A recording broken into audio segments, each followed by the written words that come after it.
Hi, I'm Andrew Yomilkowski, owner of Heartland Credit Restoration. Hey, let's just take a minute to try to understand credit repair and the credit repair process for a second. And what I really like to do is use a comparison that just about everybody watching this is going to relate to, which is grade point averages in high school. I think they parallel each other quite nicely. Think about it this way. Your grades in high school are based on how well you perform. If you like the teacher, if you like the subject matter, you maybe took the class slightly more seriously and studied a little more in your homework, studied on your midterm, and got a better grade. Well, that grade or performance is going to dictate your GPA or grade point average. The algorithm in high school is pretty simple, right? A 4 for an A, 3 for a B, 2 for a C, and so on. Add up how many digits you got, divide that by the number of classes you took, and that's your cumulative grade point average.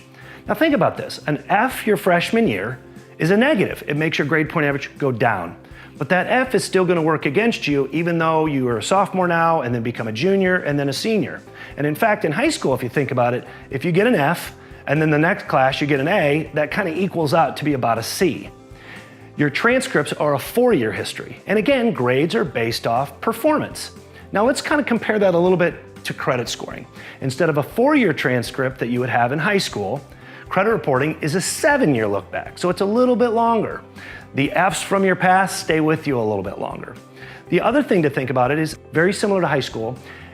Grades are based off performance. Well, your grade in the financial world is paying things on time.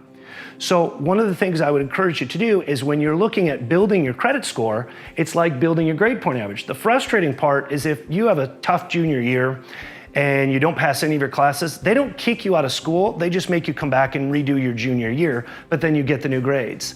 The tough part about credit scoring is that once you've typically gotten yourself below a 550, 525, 500, they kick you out of class, basically meaning they don't want you back in school. They feel at that point that you're not paid your bills enough that they just don't want to extend you credit anymore. One of the keys to getting back into the credit game is reestablishing. And the most inexpensive way to do that is going to be a secured credit card. A secured credit card basically is saying, hey, I know I don't have the best pay history, so I'm going to send you a couple $100s up front. And that way, if I don't pay you, you aren't out anything. And that's the security. That's the guarantee to the creditor. What's going to happen is you're going to reestablish credit for the first time, much like going back to school and getting back in class. You can't be graded in high school if you're not in class. So you've got to get back into the credit game, back into class. This is just kind of a great way to think about it. And just remember, instead of getting an A, you're getting a 700 or an 800 or a 600, you're getting a credit score. The grade is performing how well you pay people as opposed to how good you are at doing homework and regurgitating information back to your teacher. I was not a great student in high school, okay? I wasn't. And I don't think it was because I was dumb, I just didn't focus on it. Chances are if you don't have a great credit score, you're not dumb either. You just need a little bit of help of realizing exactly what it takes to get back in the game, reestablish, and get some A's.